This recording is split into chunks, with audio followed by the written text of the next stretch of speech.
know that one of the secrets to getting a perfectly fitted garment is actually taking your body measurements correctly? Yeah, now you know.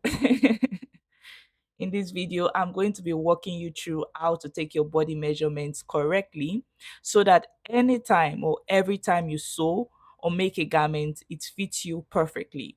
Let's get started. There are certain things I want you to understand about body measurements before I show you how to take your body measurement. Number one thing for you to note is that your body is divided into an upper part and a lower part. The upper part starts from your shoulder point all the way to your waistline, and then from your waistline all the way to your ankle. And it is the waist, your waist, that separates the upper from the lower part. Another thing to note is that you can take your body measurements vertically. There are vertical body measurements, there are horizontal body measurements, and there are round body measurements, also called your circumference body measurements. And there are three major circumference body measurements. We have the bust, you have your waistline, and you have your hip. Other circumference body measurements are your wrist. So you're taking the tape around your wrist, around your elbow, around your bicep. So those are other circumference body measurements. Another thing to note is that we have um, our body is also divided into the front and the back measurement. So you have your front and you have your back measurement, right? So on the back, you can see this line here.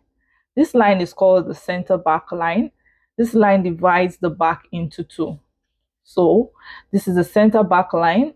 This seam here is called the side seam. This is what separates the front from the back.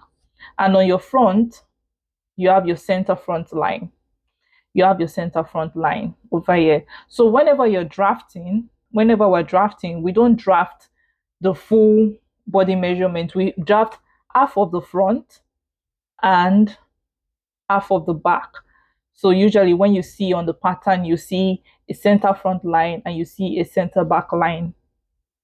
So in taking our body measurements, let's start out with taking our waist measurement. The waist is usually the smallest part of your body, obviously not counting your legs. So you take your tape around. This is the circumference measurement, and you take one finger, you put one finger in. Let me show you. I want to show you my finger to make sure there's a little bit of ease.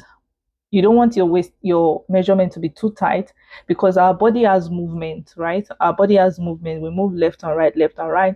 So we need that ease and that extra ease. But if I put my tape really tight, obviously there's no movement. That would make you moving. You won't be able to move literally well. So you need that little bit of ease when you're taking your waist or taking your measurements. So that's our waist measurements. We'll move on to our hip measurement. You take your hip measurement the same way we took our waist measurement. You put one finger in your hip measurement, sorry, is the widest part of your lower body. And make sure on the back, the tape is sitting on where your bump protrudes out the most on your back. So make sure that's where your tape is sitting on the back. Make sure it's not sitting like this. Make sure it's sitting where your bump protrudes out the most on the back for your hip measurement. And for your bust measurement, you take it round. For the front, make sure it's sitting on the highest point of your bust. And then on the back, make sure it's sitting on where you wear your bra. So where your bra strap sits, that's where it should be. And remember the one finger ease. Remember the one finger ease. Always make sure you have that one finger in for your bust measurement. The next measurement is your bust point. So you take your tape from your shoulder, so where your shoulder and your neckline meets in this corner over here.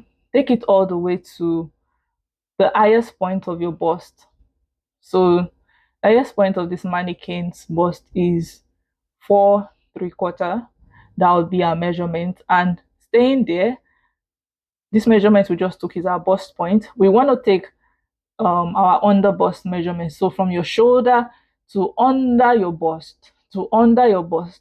So you take it. So this measurement is usually sitting where your the wire of your bra sits under your bust. So you take it from your shoulder neck point there all the way to underneath your bust.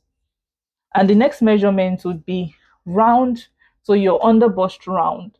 So you take your tape around underneath your bust, underneath your bust where your bra wire is sitting.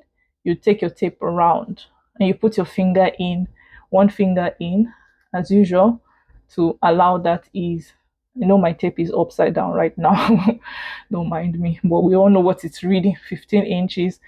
But you also want this measurement to be tighter. We usually use this under bust round measurement for when you're sewing bust like tube dresses, corset. We need that under bust round to be fitted to the body. And the next measurement we want to take is bust point to bust point. It's also called apex to apex. So the highest point of one bust to the highest point of the other bust. So the distance, that distance will take it from there to there. And usually when we're drafting this measurement, right, we divide what we get by 2. Why do we divide it by 2? Correct. Because remember, our center front is divided, sorry, our front is divided into 2. So when you're drafting half of your front. So you only need half of that measurement. So that's why we divide that measurement by 2. And usually we use that measurement to place our dart on our garment, whether it's on the body's block or on the skirt block or on the dress. We usually use that measurement to know where to place our dart.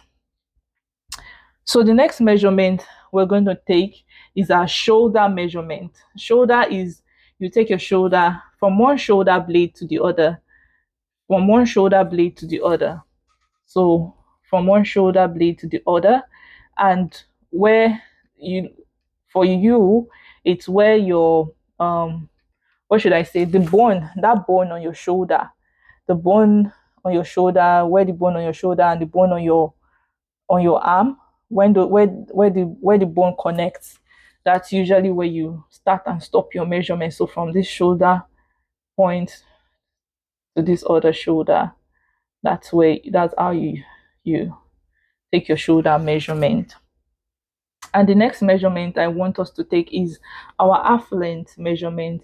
And this one is usually taken from your shoulder to your waist.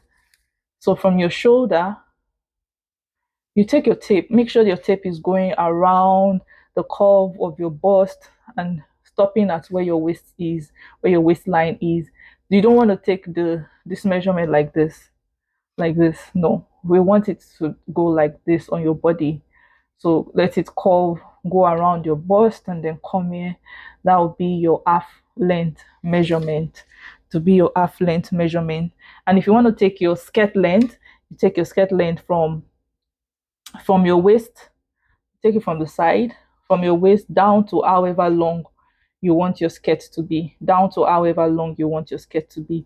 The same thing with our dress length. You take it with from this shoulder, it's a dress, so you take it from this shoulder neck point, make it curve like this, go down all the way down to your desired length, to however long you want the dress to be. That will be your skirt length. Sorry, that will be your dress length. To be your dress length. If you want to take your knee length, obviously my mannequin or my dress form doesn't have a knee length, but you take it, if it's for your dress, you take it from this neck shoulder point all the way down to where your knee is. If you want to take the knee length for a skirt, you take it from your waistline all the way down to where your knee is. If you're making a blouse or a top, you need the length of the blouse. So you take it from this point, same way we're curving the tape round all the way to however long you want your blouse to be. So let's say I want my blouse to be 13 inches. This is how long my blouse will be. So don't forget that curve. You take it all the way down to where your where your blouse length is. And then other measurements for you to note, because my mannequin doesn't have arms and legs, so you need, if you're making a t-shirt or you're making a long top, long blouse, you will need your wrist measurement. So you just take your tape around your wrist and you do the same thing. You create that ease. So you take your tape around your wrist. We need more ease for the wrist because we're taking our shirt inside and outside. So we need more ease for this one. So you do that. Same thing for your elbow measurement. Those are all the body measurements I wanted to talk about in this video. Now you're one step closer to making a perfect fitting garment. If you found this video helpful, don't forget to like, subscribe, and hit the notification bell so you don't miss any of our videos. Thank you for watching. I'll see you in the next video. Happy sewing.